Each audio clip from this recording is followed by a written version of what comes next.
ด้วยความเชื่อความศรัทธาและความผูกพันกับสายน้ำอันศักดิ์สิทธิ์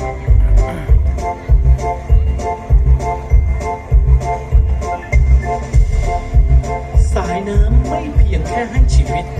แต่ยังคงกลับเป็นศูนย์รวมจิตใจเป็นพื้นที่แห่งพิธีกรรมและเป็นรากฐานของวัฒนธรรมที่สืบทอดต่อกันมาหลายชั่วอายุคน